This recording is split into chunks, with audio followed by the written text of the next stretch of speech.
Olá, minha gente, sejam todos bem-vindos. Nesta live nós vamos tratar aqui dos 12 dias da guerra entre Israel e o Irã. Vou trazer aqui as minhas anotações, as minhas impressões sobre essa guerra. Vou tentar listar aqui para iniciar 12, né? Eu separei aqui 12 impressões que eu tive sobre a guerra Irã-Israel ou Israel-Irã, que ocorreu aí dos dias 13 ao dia 14 deste mês. Bom, primeiro dizer o seguinte: essa guerra ela foi marcada por, como todas as guerras, mas essa muito mais, por uma forte narrativa, por uma forte desinformação, por um forte conflito de informações desencontradas. A começar pela informação de que o Irã estava muito próximo de ter a bomba nuclear. E por que essa é uma mentira e uma desinformação que não está esclarecida e que ela precisa ser esclarecida, a verdade precisa vir à tona, porque não é de hoje que essas narrativas são criadas, inventadas, disseminadas. Sim, Paulo Roberto, exatamente. Vejam só, a inteligência, chamada inteligência, os peritos, a turma, os técnicos dos Estados Unidos, vinham dizendo que o Irã estava muito longe de alcançar a bomba nuclear. E que nem ele estava buscando, embora ele estivesse enriquecendo urânio, enriquecer urânio para fins pacíficos, está tudo bem, todo país tem o direito de fazê-lo. Lembrando que o próprio Trump desfez o tratado com o Irã que o Obama havia feito.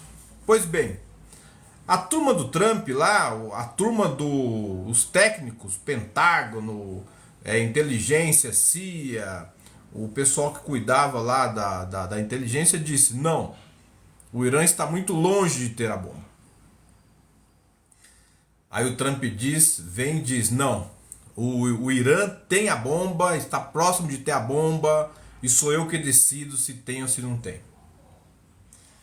E aí começam as negociações, a diplomacia com os iranianos. E no meio dessas negociações, Israel, no dia 13 de junho, ataca de surpresa o exército iraniano, matando já de cara, né, dezenas de cientistas, o número 1 do exército iraniano, o número 1 das forças revolucionárias lá do Irã, enfim, né, usando de infiltrações, carros-bombas, né, uma ação realmente que a mídia fala que é de inteligência, mas se fosse qualquer outro que praticasse esse tipo de ação, o nome seria outro. Então, a guerra começa aí, né, com infiltrações, com uso aí, né, de pessoas infiltradas e com essa mentira absurda. Estamos falando desta guerra, deste conflito. Muitos dirão, mas a guerra fria entre Israel e Irã já existe há algum tempo. Sim, é verdade. Né? Não um atacando o outro frontalmente, mas você tinha lá o Hezbollah no sul do Líbano, que foi praticamente Israel acabou com eles, né, no ano passado. Você tinha, há quem diga que o próprio Hamas, né, que atacou Israel, que luta pela resistência palestina, são ligados ao Irã. Então tem toda essa questão colocada aí. que também precisa ser esclarecida. Mas conflito direto nós tivemos esses 12 dias. E aí diz e questiona-se muito quem venceu, né? O próprio cessar-fogo ele foi carregado de desencontros aí. Havia assinado, não havia assinado, vale o que o Trump colocou ou não. Então, é o primeiro tópico aí que eu gostaria de trazer, né? A questão, o que iniciou a guerra, né? O que está por trás disso e se ela é por um motivo justo ou um motivo injusto. Lembrando que a mesma premissa que acusam a Rússia de ter descumprido ao atacar a Ucrânia e que levou a boicote, a sanção, até o sequestro de bens russos no mundo inteiro, essa mesma premissa Israel quebrou e ainda assim não teve o mesmo tratamento que a Rússia teve. Então, Elvis, gratidão. Nós estamos falando aqui, portanto, da quebra de acordos, quebra de uma ordem, quebra do conceito que se criou depois da Segunda Guerra Mundial, de respeito à soberania de outros países, né? Da Carta da ONU, enfim, vários tratados aí foram quebrados. O direito internacional tem sido deixado de lado. Pois bem, Paulo Roberto, eu já falei aqui que embora essa guerra de 12 dias eu esteja falando dela aqui, existe mesmo esse contexto que você está colocando, né, do Hezbollah, do Hamas.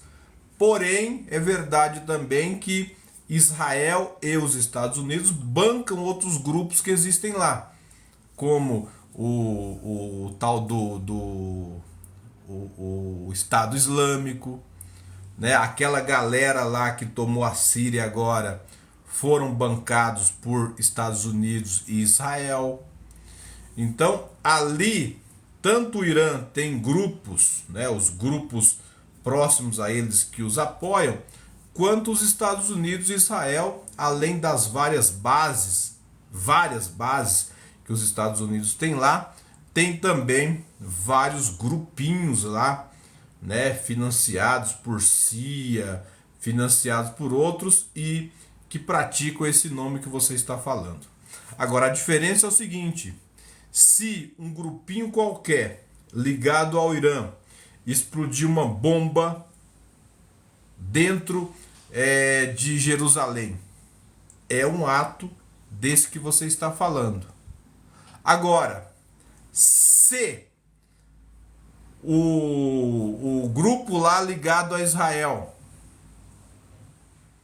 se a inteligência de Israel plantar uma pessoa para explodir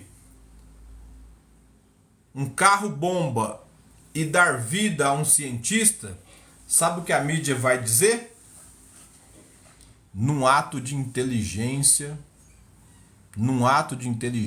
Israel deu cabo à vida do general cientista, blá blá blá blá blá.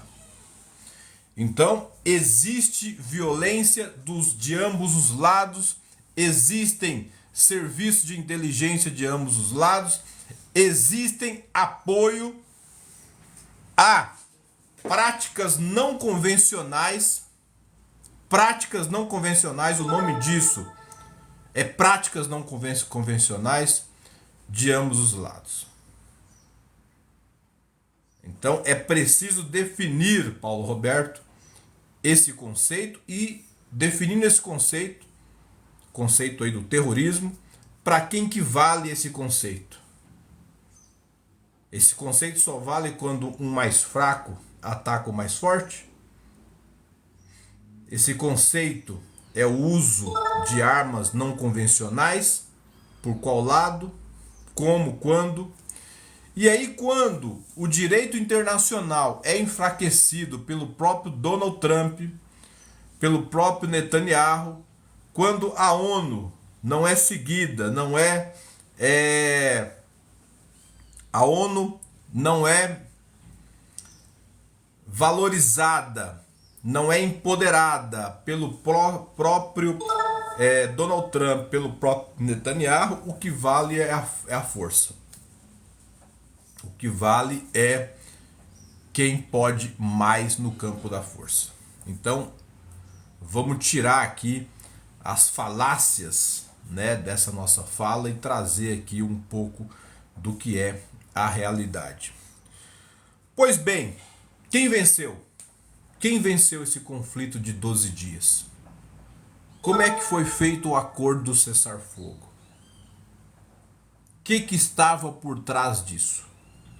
Quem venceu ou quem estava vencendo a guerra? E aí vejam como tem uma outra narrativa aí que ela precisa ser melhor esclarecida. O Trump atacou lá com fez também um ataque em apoio a Israel com os B-2, né? Soltou a bomba do fim do mundo lá, que perfura 60 metros, explode bunker e tudo mais. E falou, pronto, está liquidado a pesquisa nuclear, o enriquecimento de urânio do Irã. Agora, aqueles setores ligados à chamada inteligência americana que dizia tá de boas, o Irã tá longe de chegar a ter uma arma nuclear, eles vêm agora e falam, o Trump está errado. Não foi destruído nada.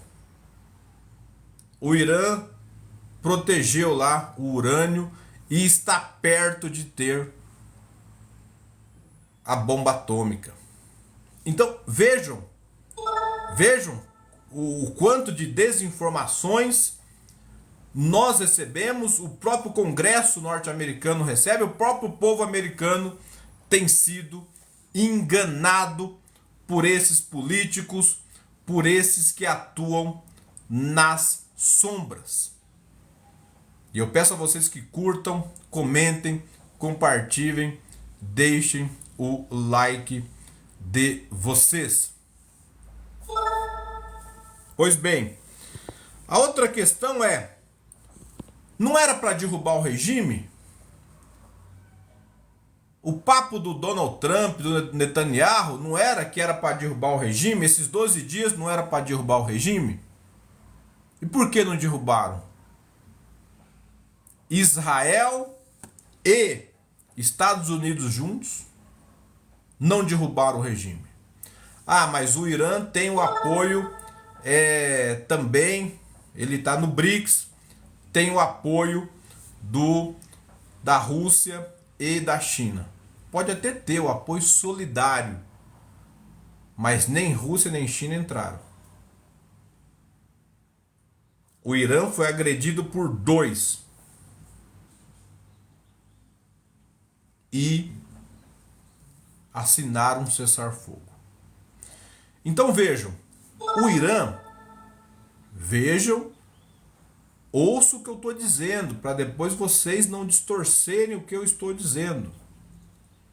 O Irã foi duramente agredido, o Irã perdeu cerca de 800 vidas, o Irã teve os seus centros de pesquisas bombardeados, o Irã teve a sua capital bombardeada, o Irã teve um prejuízo enorme aí.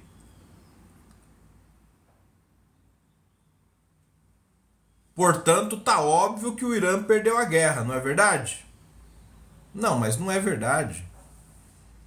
Porque com todas essas baixas, inclusive de comandantes iranianos, altos cientistas iranianos, o regime não foi derrubado.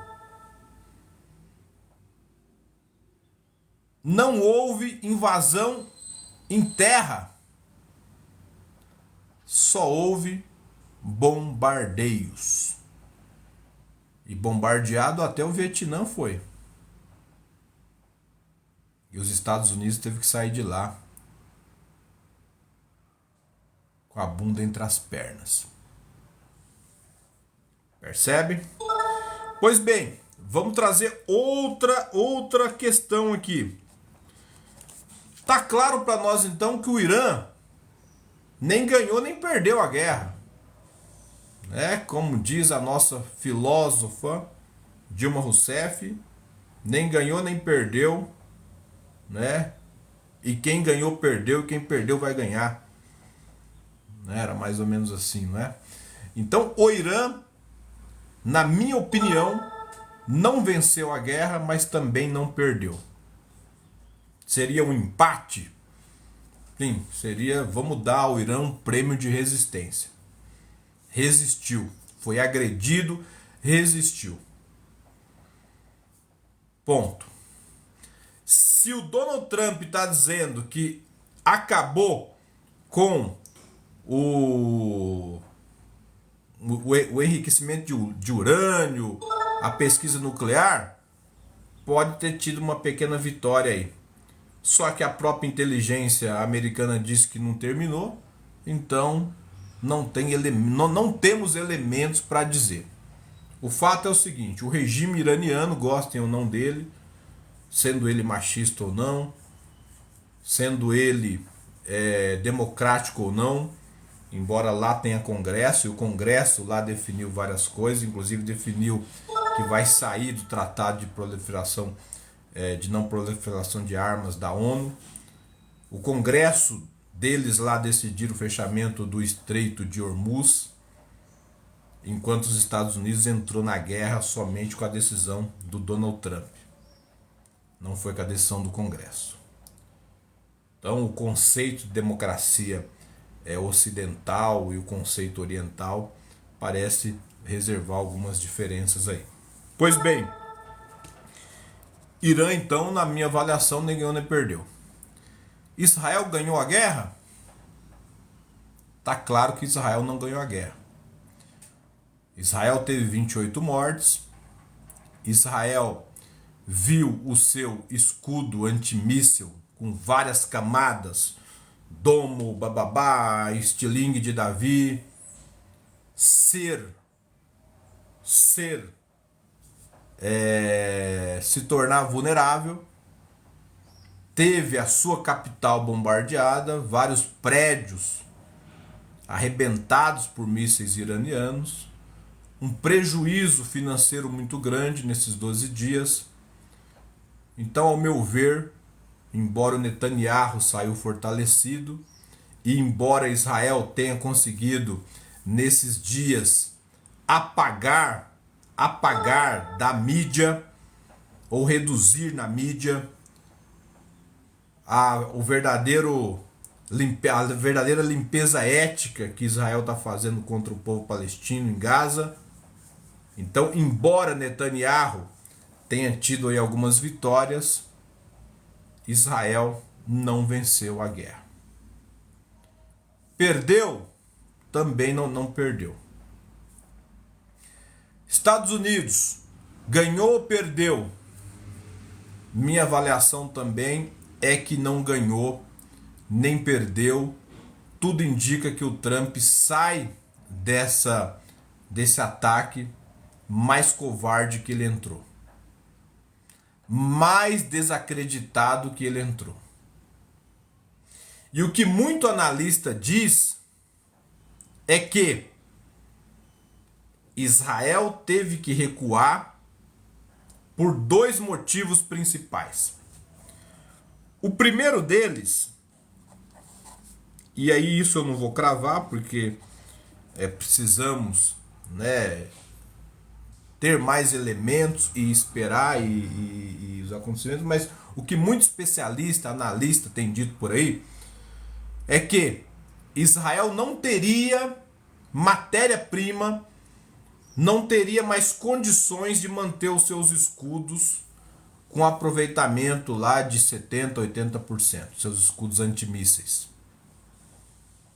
que são fabricados pela Boeing, que para fabricar precisa de terra rara, material raro, coisa que só a China tem.